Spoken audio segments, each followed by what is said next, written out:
Part 3. Check the video about drilling an enclosure, and then let's start hooking things up to it. We'll start with the stomp switch, and as you can see, there's going to be some connections there, and I've done them with the copper wire, but I left the lugs where there's going to be more wire attached, unsoldered. So it will be much easier to do that. The lead holder is in place. And then I'm gonna get to the jacks. And here's the trick I use for the soldier to stick better. I'm gonna just sand them a bit where the wires connect to. As you can see, there's 2 lugs or terminals or connection points in the jacks. There's the sleeve and there's the tip. You want to make sure the tip is not touching the enclosure. Alright, let's get ready to add some wiring. At this point I'll tighten the jacks and make sure the tips are not touching the enclosure.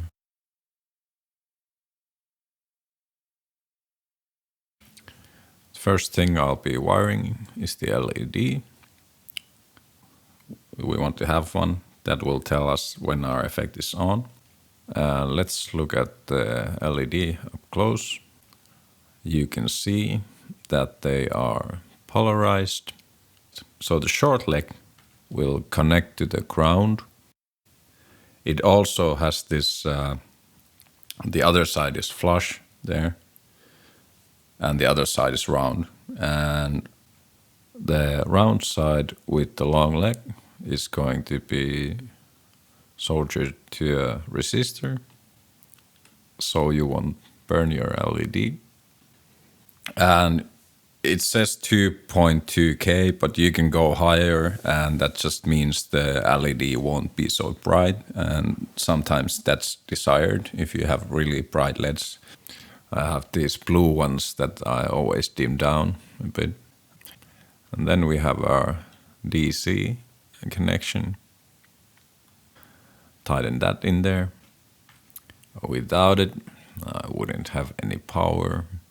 And there we can see me soldering the resistor to a wire.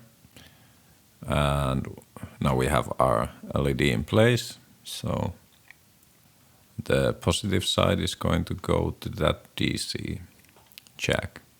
And I use red wire. It's a good practice to use the same colored wires for certain connections. And then I cover the resistor and the positive lead with some heat shrink. I do that because I don't want it touching the ground, in this case the enclosure, because then it wouldn't work properly. So after that, I'm gonna take some copper wire and extend the short leg and hook it up to the switch. And I stick the plugs in the jacks so I can check that they're not touching the legs of the LED. At this point, it would be probably good to say that I wouldn't normally do all this enclosure wiring before I've tested the actual board, but I know it will work. So I'm just gonna go ahead and get this one ready for the board and the potentiometers and the rest of the wiring. So I'm just gonna follow the wiring diagram here and get the connections I can ready. If there's gonna be more wire attached to something, I'm just gonna leave it unsoldered. And it's good to try and keep the leads short. We're not made of money. That wire is at least 30 cents per meter. And do keep them out of the way. Try to run them on the sides if you can. you don't want to be putting any stress on them when you put your plugs in.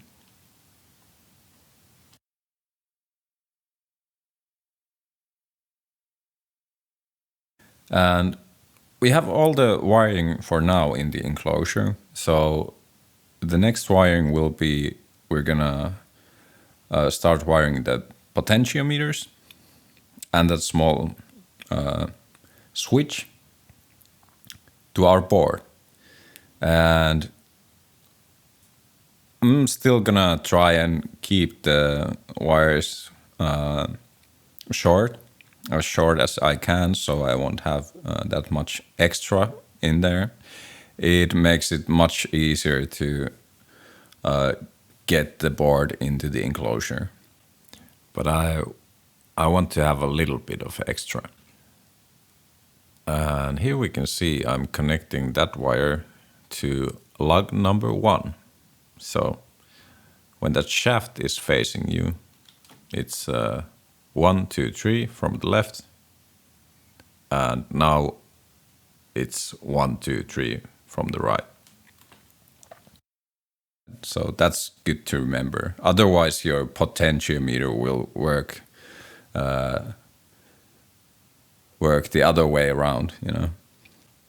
You go and test it at it's on max gain when you think it's on 0. And then I just hook my leads up there, check they're in the right place, and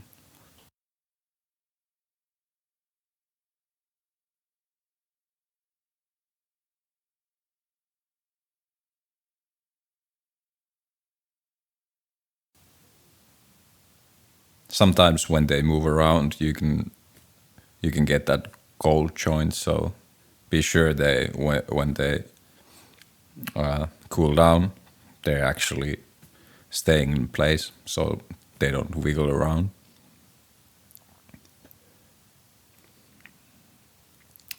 And then these potentiometers, they have that little like pole in there. You just snap that off with your pliers. There we go, looks clean.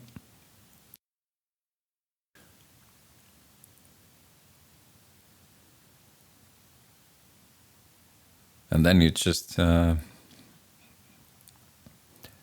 cut yourself a good amount of wires, strip them. If you have the stranded wire, be sure to get some solder on those when you strip them first. And it makes it much easier to, especially if you use them to do the connections onto the strip board. It's just much easier to get them through the holes. And of course, you have less chance of making shorts or any unwanted connections. And then when you push it in the enclosure, your wires might get twisted, and then a strand might make that unwanted connection. And that will lead into problems. So yeah, you can make things much easier on yourself when you solder the stranded wires before you make the connections. And there you can see me doing it. Nice and clean.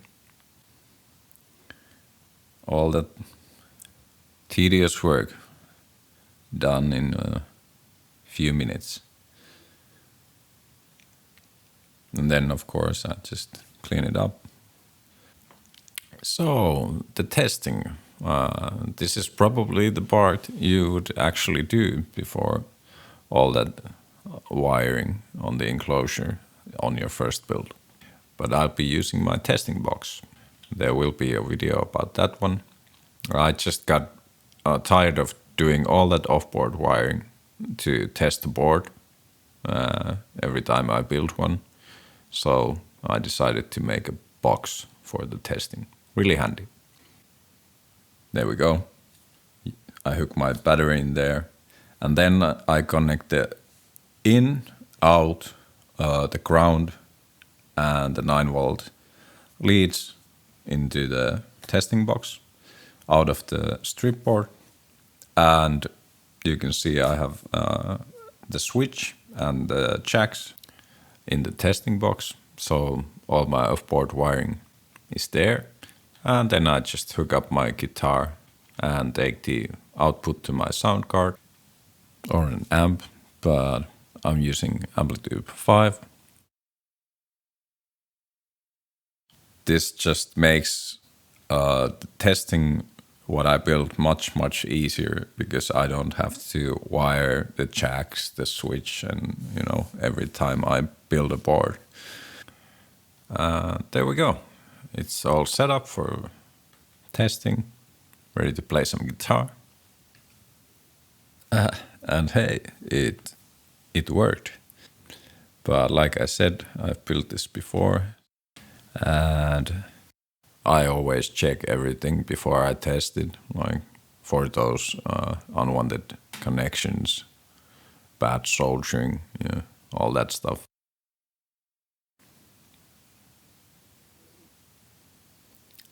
And then the hot glue gun. I use that to put some glue onto the bases of the hookup wire on the strip board. It's just so if something twists up, I don't get those strands, loose strands.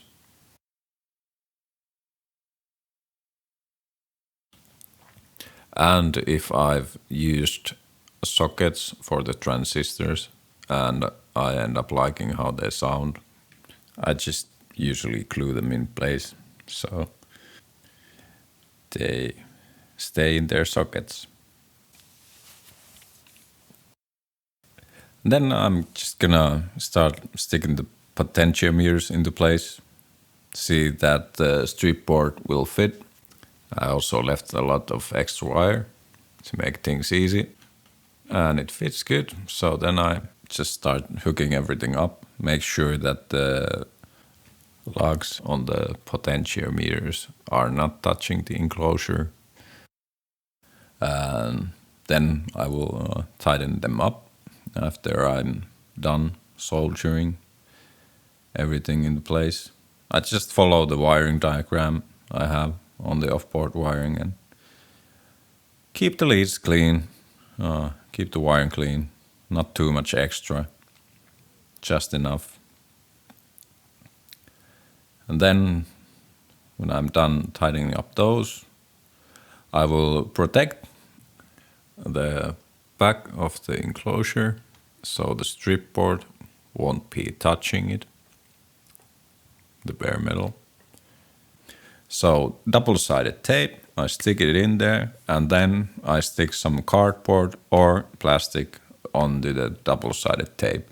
And then when I put it in place, it will prevent the strip board from touching the enclosure. It should be thick enough so that nothing can poke through. All right, let's tighten the screws, close the enclosure.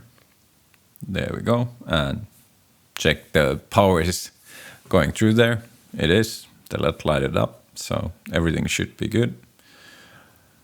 Then I just turn the potentiometers all the way down, and I get these knobs.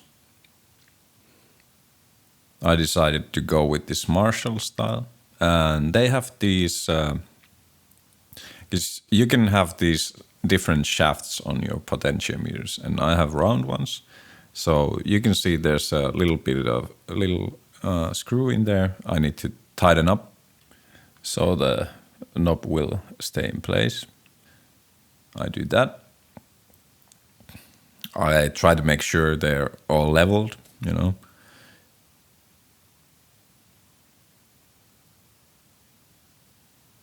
There we go. Everything looks pretty good. Yep, there we have it. Tone Bender Mark II Pro version.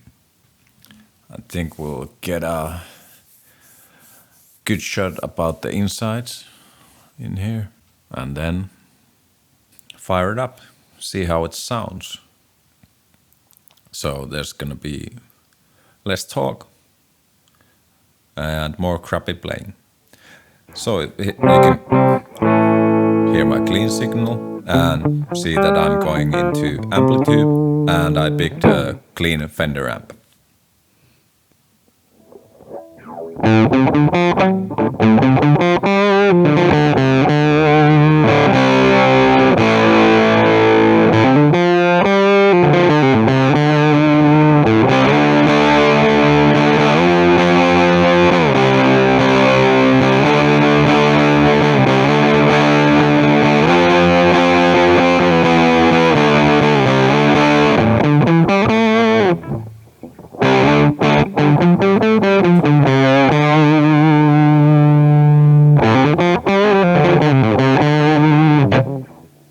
Let's twist the knobs a bit.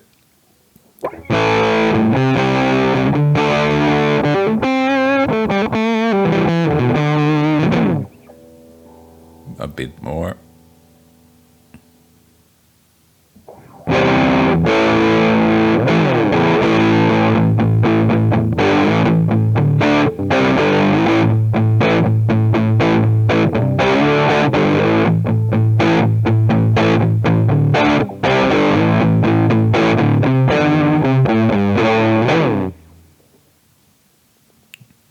Try the switch, and I'll shut up soon.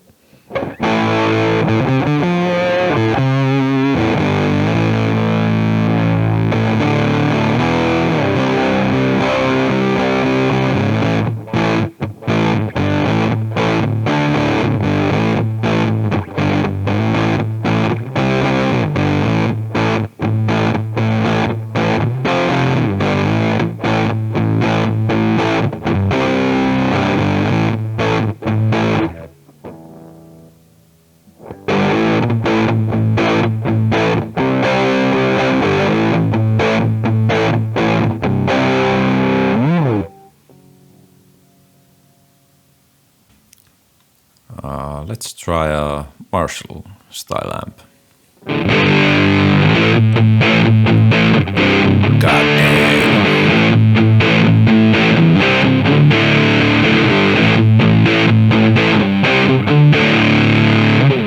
Damn. Without it.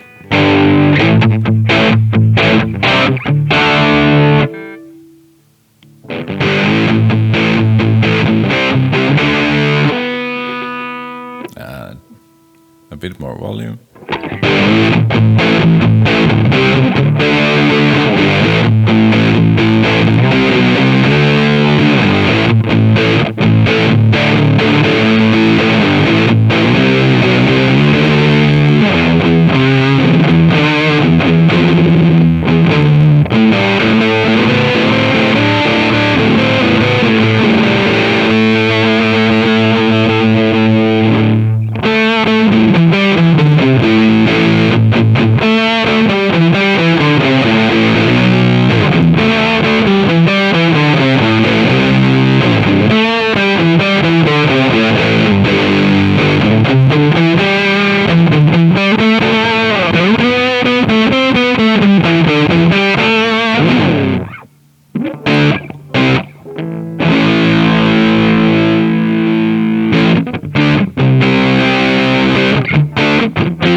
to something totally different.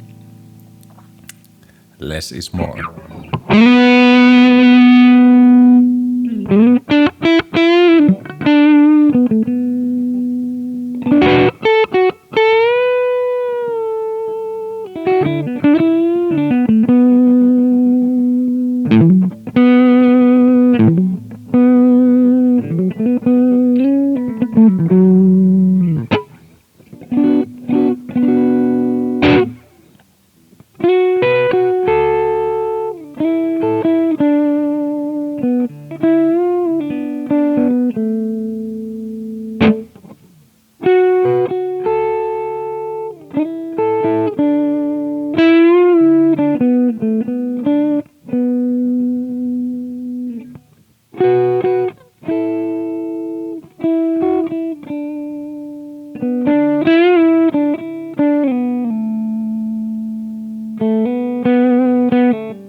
Yeah, there you have it. That's the kind of sounds you can get from it. I hope this was helpful. If you have questions, ask them in the comments. I'm off. Have fun.